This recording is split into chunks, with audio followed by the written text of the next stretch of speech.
Why? Kok ini berjalan, ini tiba-tiba meloncat? Ada apa sih?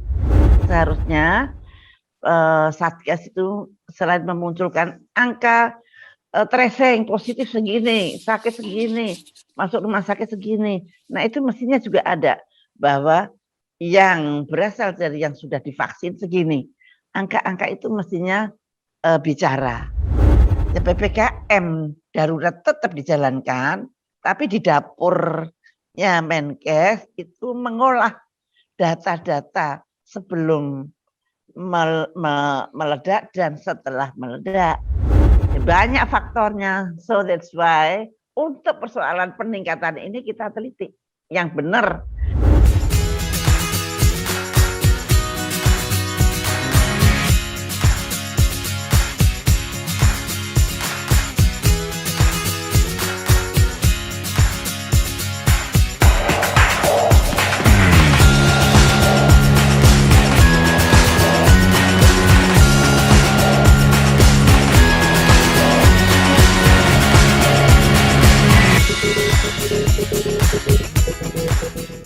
Assalamualaikum warahmatullahi wabarakatuh. Selamat berjumpa di Realita TV di acara Sarita Sarinya Berita. Bagaimana kabarnya? Ini hari pertama PMKM darurat begitu ya. Biasanya kalau weekend kita biasanya nge-mall begitu ya, orang Indonesia suka nge-mall. Hari ini kayaknya harus libur dulu ya, diam di rumah sambil nonton acara Sarita ini ya. Karena kita juga masih membahas ini soal corona juga. Saat ini kita sudah terhubung ini dengan mantan Menteri Kesehatan Ibu Siti Fadila Supari.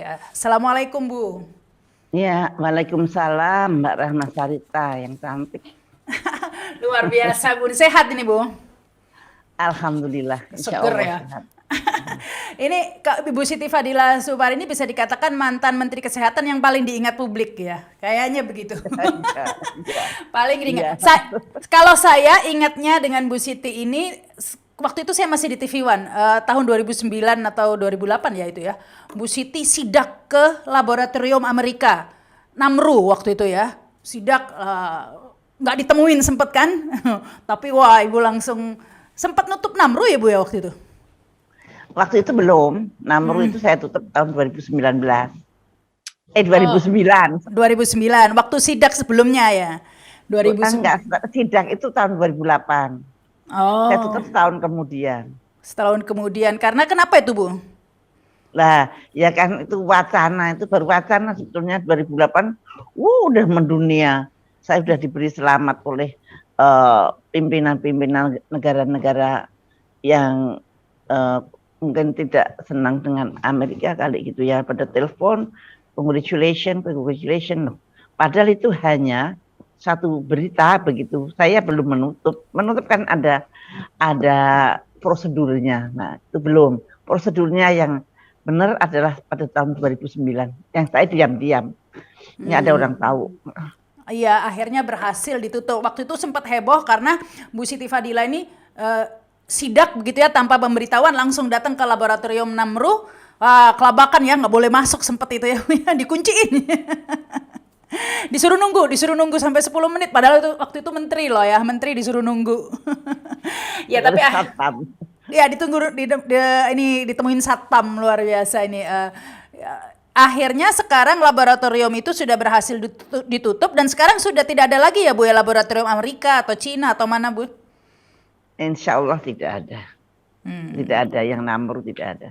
Tidak ada yang Namru ya, karena waktu itu dicurigai bukan hanya mengembang untuk kepentingan-kepentingan lain juga begitu ya Bu ya. Jadi, untuk mengembangkan penyakit-penyakit tropis, kemudian katanya nanti kita harus beli vaksinnya di mereka, begitu ya Bu ya, dikhawatirkan. Ternyata enggak ya, udah pokoknya sudah ditutup. Saya hanya mengembalikan kedaulatan saja. Tapi Bu, kedaulatan kita. Kedaulatan Indonesia kan negara merdeka. Terus kok di dalam negara ada negara gitu.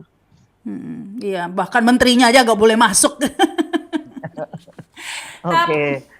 Tapi Bu, ini sebelum ngomong corona, saya nanya dulu ini Bu ya, sudah berhasil nutup Namru, tapi menyesal nggak Bu ya? Jangan-jangan gara-gara itu ibu mondok 4 tahun ini di penjara.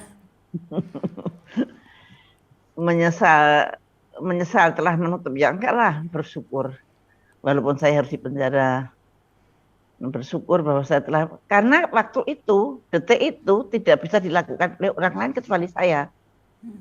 Jadi mau nggak mau, dan ya itulah yang namanya takdir. Ya harus saya, dan konsekuensinya ya memang. Langsung di reshuffle ya waktu itu Bu? Enggak. Nggak langsung. Karena saya menutup resmi, itu kan tidak resmi menutup. Saya dipanggil presiden, emangnya kamu mau nutup? Enggak, saya cuma mau sidak aja, dikabarin begitu gitu loh. Saya mau sidak, dikabarin mau nutup. Nah lo, jadi terkenal banget bahwa saya akan nutup sampai ke luar negeri. Sampai saya diteleponi wartawan dari luar. Nah itu lucunya begitu, padahal saya nggak mau nutup, saya itu cuma mau sidak. Tapi yang membuat berita itu adalah wartawan. Mereka menanyakan pada Menteri Dalam Negeri, Menteri Luar Negeri, Menteri Pertahanan, Menteri bahkan Panglima, apakah bapak-bapak setuju kalau Menkes menutup Namrullah? Semua setuju. Padahal siapa yang mau nutup? Saya waktu itu belum bisa nutup. Tapi akhirnya kenapa ditutup Bu? Akhirnya kenapa ditutup? Ya saya mencari jalan bahwa dengan elegan, menutup dengan elegan, dengan endorsement pemerintah Amerika, jangan sampai pemerintah Amerika tersinggung dan sebagainya. Dan itu penutupan itu adalah ya kerjasama lah dengan mereka, tolong ditutup. Artinya secara legal lah menutupnya sehingga legal dan diakui oleh Amerika. Oke. Itu sekilas tentang flashback Bu Siti Fadila Supari, di samping banyak lagi lainnya ya Bu ya, yang vaksin, yang macam-macam Bu ya. Pokoknya. Nah sekarang ini kembali Indonesia dihadapi oleh pandemi sudah 1,5 tahun ya Bu ya. Kita sempat berharap ketika vaksin, wah semua pada berebutan vaksin ya Bu, ngantri. Saya juga sudah divaksin, semua pada ngantri meskipun komunitas-komunitas ya, saya ikut komunitas wartawan waktu itu.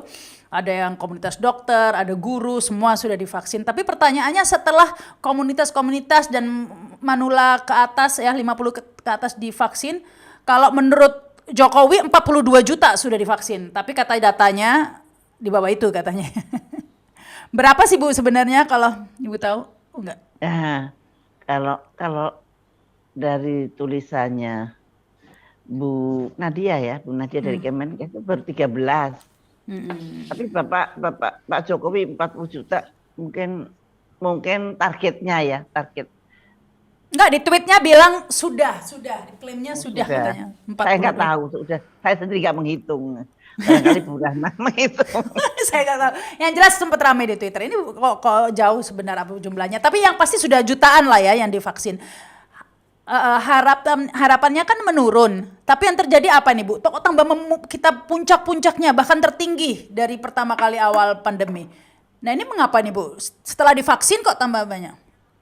Ini kalau saya sebagai Menteri Kesehatan, saya akan berpikir, why kok ini berjalan, ini tiba-tiba meloncat. Ada apa sih? Kalau India jelas karena ada gangga, ya kan? Kalau kita mudik sudah lewat. Ada apa dong kok tiba-tiba meningkat begini? Nah fenomena yang berbeda bila dibandingkan dengan pada waktu bulan Desember dan Januari, itu fenomenanya yang berbeda adalah vaksin. Satu, tindakan yang berbeda terhadap komunitas itu hanya vaksin. Coba lainnya apa? Kalau dikurung kita pernah di PPKM mikro, ya. PSBB, kemudian PKM, kemudian PKM mikro, kemudian sekarang PKM darurat. Nah kalau dilihat ke flashback ke belakang, dulu pada waktu PSBB itu malah nggak setinggi ini, gitu. Nah kenapa sekarang justru sudah divaksin, sepertinya angkanya melonjak. Apakah itu kebetulan atau tidak? Nah ini namanya suatu kejadian luar biasa seharusnya. Dan seharusnya Kemenkes harus sigap mencari data.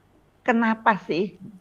Nah, untuk mencari data itu sebaiknya, ini usulan saya atau urun rembuk saya, coba cari secara ilmiah data-data sebelum divaksin atau sebelum vaksinasi berjalan dibandingkan dengan setelah vaksinasi jalan. Kira-kira angka kesakitannya naik, angka kematiannya naik, atau dua-duanya naik. Jadi angka kesakitan itu namanya morbidity, angka kematian itu mortalitas. Jadi di sini kita akan bisa melihat apa perbedaannya setelah di. Kalau sekarang dua-duanya naik kan, Bu? Ya, baik, itu dia. Mestinya mestinya yang meningkat itu hanya yang positif angka kesakitan ya. Kan banyak itu yang sudah divaksin kemudian positif, itu biasa dan tidak menjadi, kalau sakit juga tidak berat gitu, tidak meninggal gitu.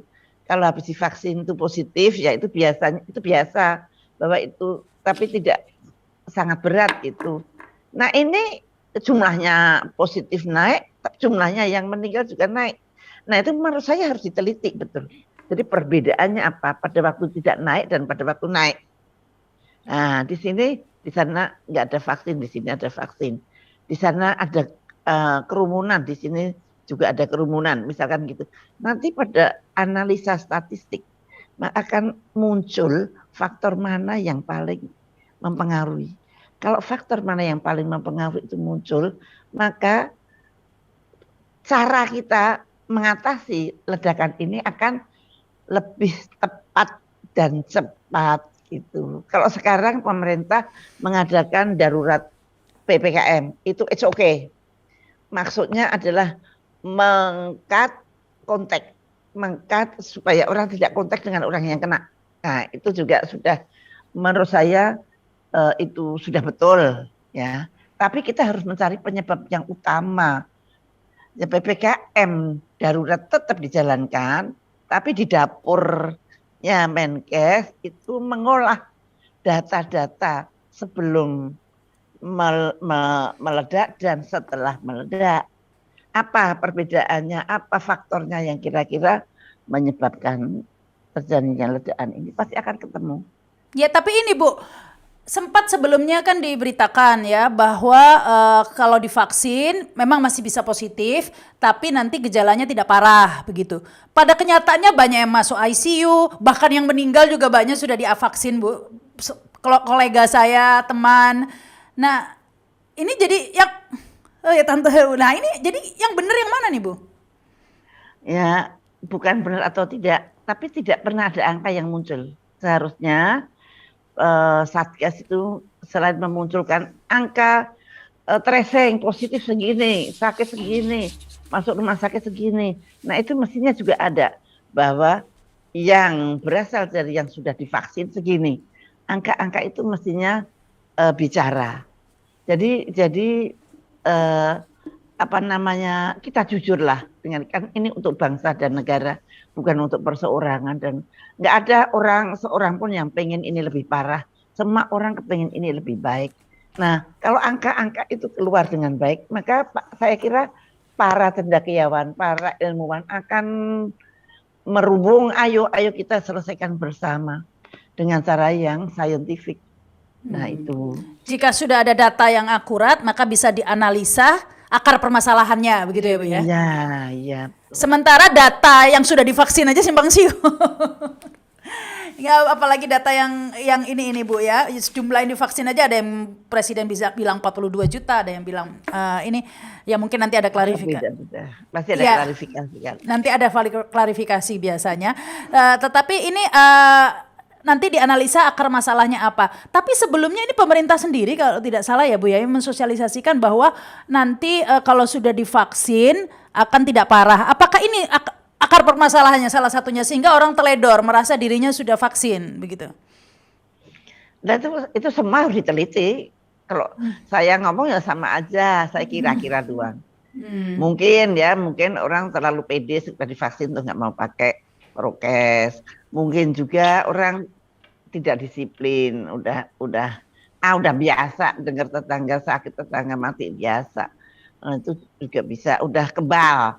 Yang penting sekarang saya mau cari duit, perut saya lapar, nah itu juga bisa.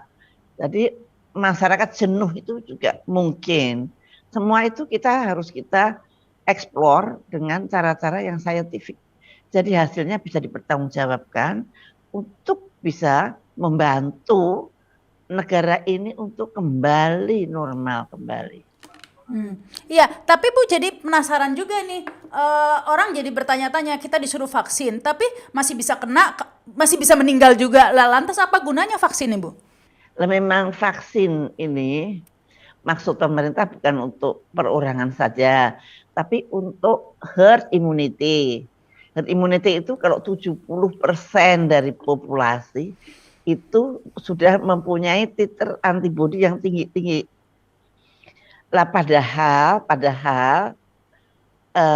kita tidak tahu orang yang sudah divaksin itu titer antibodinya tinggi apa tidak.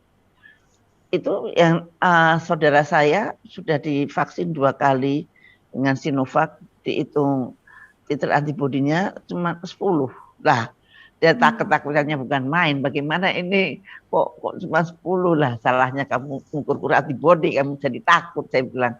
Nah, itu sebetulnya itu. Jadi 70% dari populasi Indonesia ini sudah kebal, maka 100% akan tertolong.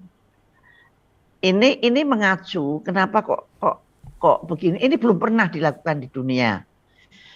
Tapi ini kita belajar dari Spanish flu yang 100 tahun yang lalu itu ada suatu bencana wabah flu yang kemudian di Teknowai itu lama-lama reda sendiri. Dan redanya itu terjadi ketika 70% orang itu menjadi kebal.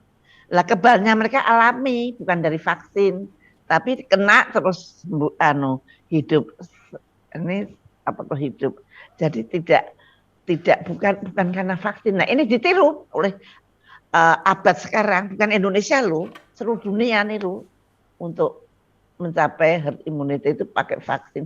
Padahal setiap vaksin mempunyai efekasi yang berbeda-beda, tidak ada yang 100%. Gitu. Tapi Bu, ya kalau dilihat misalnya di Amerika nih, pakai Pfizer, jumlahnya bisa turun kan. Di Amerika sekarang udah nggak harus pakai masker double-double kan, sudah lebih longgar begitu. Di kita malah boro-boro buka masker, malah disuruh double sekarang kan maskernya. Jadi sepertinya negara-negara yang memakai vaksin Sinovac masih parah begitu. Sementara yang Pfizer bisa turun. Wah, itu suatu pertanyaan yang sangat sulit untuk dijawab tanpa data. Saya nggak mempunyai data kenapa Amerika turun, kenapa kita tidak turun dengan Sinovac. Saya tidak berani mengambil kesimpulan kalau saya tidak mempunyai data yang bagus. Apakah betul di Amerika turun, ataukah dia berhentikan tracingnya? Itu bisa saja tracingnya dihentikan, yang sakit langsung ke rumah sakit. Dia negara yang lebih maju, rakyatnya lebih ngerti, jadi bisa saja seperti itu. Dan rakyatnya sudah muak untuk disuruh-suruh untuk pakai masker dan sebagainya. Maka mereka begitu. Jadi saya tidak tahu persis data yang dari Amerika. Jadi tidak bisa kita bandingkan, karena saya juga tidak tahu persis data dari Indonesia. Apakah karena Sinovacnya? Apakah karena rakyatnya yang abai karena merasa sudah divaksin terus tidak pakai prokes? Nah, kita nggak tahu. Karena harus ada penelitian lagi ya. Jadi nggak kira-kira ya Bu ya, namanya sains. Ya, tapi Bu kembali lagi ke flu Spanyol. Flu Spanyol itu kan 2 tahun saja Bu ya kan pandeminya. Ada 2 kali. Tapi iya, kayaknya lebih deh, bukan 2 tahun aja, karena dan waktu itu kalau nggak mati ya hidup gitu aja. Nah, yang hidup itu mempunyai daya tahan yang tinggi gitu. Karena kita ini sudah 1,5 tahun, ya, tapi kok nggak ada tanda-tanda akan membaik gitu loh. Kadang ntar lagi 2 tahun. Karena ada mutasi. Kalau dulu nggak ada mutasi, mutasinya itu mutasi yang alami itu seharusnya lebih lemah, bukan lebih ganas. Nah, Hmm. ini kenapa kok mutasinya itu Lebih ganas, lebih cepat, lebih kuat. kalau alami seharusnya lebih lemah. Ini artinya ada indikasi bahwa mutasi ini tidak alami. Saya tidak berani mengatakan begitu karena saya tidak mempunyai data. Seharusnya kalau mutasi alami itu tampilannya tidak lebih ganas, malah lebih lemah. Karena mutasi itu sebetulnya adalah proses adaptasi dari virus untuk bisa nempel pada inangnya. Inangnya itu kita. Kalau dia nempel, inangnya mati. Nempel, inangnya mati, maka dia juga akan mati. Tapi dia lama-lama merubah dirinya supaya inangnya tidak mati. Nah, jadi sebetulnya kalau itu alami, itu tidak tambah ganas. Nah, unbelievable setelah saya melihat angka-angka, setelah saya melihat rumah sakit, ya Allah, itu menumpuk pasien yang banyak sekali. Dan kemudian ada pergeseran lebih muda yang kena, malah yang tua-tua, nenek-nenek. Itu enggak terlalu banyak, karena mungkin nenek-nenek, kakek-kakek udah enggak berani keluar rumah. Nah, kalau yang keluar itu yang usia produktif. Nah, itu sekarang banyak korbannya yang usia begitu. Jadi ya saya kaget, loh, kok ternyata tambah ganas gitu. Oh, karena Tampilannya kok tambah ganas. karena mutasi pada umumnya adalah upaya virus beradaptasi agar inangnya tidak meninggal sehingga dia bisa tetap dapat inang, begitu ya Bu ya. Tapi begini Bu, kembali lagi ke masalah negara-negara lain ini dibandingkan. Di Singapura misalnya, itu sudah menyatakan udah dianggap flu biasa begitu. Indonesia apakah bisa seperti itu? Seharusnya bisa, asal terbuka, transparan. Jadi gini, itu kita bisa belajar dari Singapura. Kenapa Singapura begitu berani untuk mengatakan itu? Memang kita harus siap untuk hidup bersama COVID. Jangan mengharap COVID hilang. Ayo kita hidup bersama COVID. Boleh ketularan tapi tidak akan mati. Nah gitu. Nah, kita bergerak bersama-sama antara rakyat dan pemerintah. Rakyat ya disiplin, pemerintah juga mengampu apa-apa yang rakyat tidak bisa mengadakan. Misalkan obat-obatan, sekarang ada obat ivermectin yang mudah-mudahan ini menjadi jalan keluar. Karena waktu di India ivermectin itu sangat dahsyat itu. Nah, dan di mana-mana, daerah mana-mana pun sudah membuktikan bahwa itu berefek menyembuhkan. Karena vaksin itu di dalam sejarahnya, saya berkali-kali mengatakan, tidak bisa menghentikan pandemik. Yang bisa menghentikan pandemik itu adalah obat-obatan pada waktu mereka dirawat di rumah sakit, sehingga case fatality rate-nya turun. Nah, case fatality rate inilah yang mesti menjadi tumpuan atau fokus dari pemerintah supaya case fatality rate itu minimal kalau bisa 0.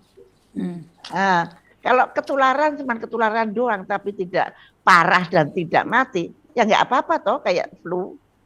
Sakit flu aja Mbak Sarita masih siaran sambil pilek-pilek dikit gitu. Lah itu nantinya seperti itu, jadi kayak flu biasa. Ya, tapi gimana Bu, kenyataannya malah meninggal banyak. Nah, ya itu namanya berproses. Ya makanya harus diketahui penyebabnya utama. Maka saya mengusulkan tolong diteliti kenapa kok ini kematiannya meningkat, kemudian morbiditasnya juga meningkat ketika vaksinasi berlangsung mulus. Sekarang kan mulus vaksinasi, semua orang berduyun-duyun divaksin, kok malah meningkat gitu. Ada hubungannya enggak? Nah itu harus ada bukti ilmiah. Bukan untuk siapa-siapa, jawabannya itu untuk kita, untuk bangsa kita, untuk memperbaiki diri. Jangan biasanya pejabat kita itu defense gitu. Oh itu karena mungkin juga karena baru 13 juta atau baru 40 juta, belum 100 juta. Mungkin juga, tapi itu harus pendapatan dari data-data yang scientific. Itu yang saya pengenkan. Jadi kita tidak coba-coba karena bangsa kita itu 270 juta, jangan coba-cobalah gitu. Jadi yang jelas dan tegas. Kalau saya lihat usaha pemerintah sudah oke banget, udah on the track. Dia bikin PPKM darurat yang berfokus pada RT. Itu bagus, itu bagus. Saya setuju daripada lockdown. Nah, lockdown itu repot itu, konsekuensinya macam-macam dan kita tambah terpuruk nanti. Kalau PPMK darurat ini kalau kita disiplin, insya Allah juga akan mereda. Tapi selain mereda kita harus menemukan apa masalahnya gitu. Dan masalah itu untuk jangka panjang supaya kita secepatnya bisa mengendalikan COVID. Untuk menghilangkan COVID terlalu tinggi, mengendalikan COVID seperti flu biasa. Kalau ngelihat corona ini saya heran ya Bu ya. Kita baru viral begitu ya di Cina yang pusat awalnya corona udah mengadakan wisuda ribuan pesertanya, lomba maraton tanpa masker. Lah kok kita kayak gini, ini apa sih sebenarnya yang terjadi? Ya kalau tanya pada saya ya saya nggak bisa jawab itu kenapa kok di negara kita seperti ini. Ya banyak faktornya. So that's why untuk persoalan peningkatan ini kita teliti yang benar. Meneliti itu loh. Hal-hal yang sudah dicatat sama Satgas sebelum meledak dan setelah meledak. Apa yang terjadi sebelum dan sesudah. Nah itu nanti akan keluar faktor-faktor yang penting. Dan faktor-faktor yang penting itulah menjadi fokus pencegahan kita. Ya karena kita memang sering ini ya Bu ya, kayak terlalu sering jump to conclusion gitu ya. Maksudnya tiba-tiba tiba-tiba katanya ini apa nggak usah pakai masker, ternyata enggak. Dari dulu tiba-tiba apa kalung apa, jadi kayak selalu tanpa melalui penelitian dulu begitu ya. Nah ini sebetulnya untuk kita semua, bukan kita menyalahkan, bukan kita nyata kurang ini kurang itu, bukan. Saya urun rembuk. Ayo dong diteliti secara saintifik. Dengan saintifik nanti kita akan muncul, akan tahu ada faktor utama yang mesti kita selesaikan. Nah kalau kita menemukan faktor utama itu, insya Allah kita kayak Amerika langsung bisa terbang kembali. Kalau prediksi Bu Siti ini sampai kapan sih? Ini sudah 1,5 tahun loh Bu. Kira-kira ini kita bisa, apa kita harus begini terus atau gimana? Kira-kira ke depannya kita seperti apa? Menurut saya jangan mengharap bahwa kapan COVID berlalu saya akan berlari. Jangan begitu. Berlarilah. Selama ada COVID, tapi jagalah diri Anda. Ada beberapa tips yang menurut saya itu adalah hidup damai bersama COVID. Jangan menunggu COVID harus hilang. Jadi supaya ekonomi kita juga cepat jalan. Ayo ekonomi kita jalan, walaupun keadaannya. Ya tapi sekarang kita malah nggak boleh semuanya Bu, ke mall ditutup, sekolah nggak boleh, ke ibadah. Sampai tanggal 20 Mbak Sarita, mudah-mudahan setelah tanggal 10, 20. Makanya selama tidak menemukan penyebab yang jelas, penyebab yang akar permasalahannya ya. Akar permasalahannya, maka akan terus nanti tiba-tiba PPKM darurat 2, darurat 3 terus itu terus. Karena memang tidak ada hal yang baru untuk diatasi gitu. Nah, ini makanya saya di dalam ini wawancara ini sangat ingin menitipkan itu. Carilah permasalahannya, akar permasalahannya kenapa terjadi ledakan ini. Jangan terus menyalahkan bahwa perilaku masyarakat ini apa karena rakyat tidak disiplin. Nah, itu jadi variabel yang mesti kita hitung. Benar nggak karena itu? Gitu. Kebanyakan itu menjadi sampah ya. Karena perilaku rakyat yang ugal-ugalan, karena ini mesti gitu. Nah untuk saya jangan begitu, itu dipakai variabel untuk menghitung benar nggak karena itu. Kalau memang itu ya kita lakukan usaha yang lebih detail lagi gitu. Jangan sampai kita sudah dibatasi, tapi nggak turun-turun juga gitu kan. Karena ternyata bukan itu penyebabnya. Akar permasalahan, ada penyebab variabel lain begitu ya. Jadi variabel utamanya yang paling dominan itu. Baik, ini luar biasa Bu Siti Fadila Supari yang tetap aktif, tetap seger begitu ya Bu ya, meskipun baru keluar, nggak Bu ya. Iya, dari gua. Dari gua dari kawasan dan di muka. Kawasan di Dari muka. kawasan. Ya, dan sudah aktif ya Bu, mengajar juga. Tadi saya hubungi katanya, oh saya mengajar, masih dosen Bu. Ya masih bantu-bantu dikit. Ngajar di FK gitu ya Bu ya. Wah hebat ini Bu Siti Fadila Supari kayaknya. Ya, tapi sudah pensiun, saya pensiun, umurnya pensiun. Tapi daripada saya bengong, ya ikut-ikutan, ikut konferensi, ngikutin aja. Kalau pas yang ini saya kan di prevensi kardiovaskuler, lah saya selalu ngikut kegiatan-kegiatan pendidikan di situ. Kan saya juga ada di situ.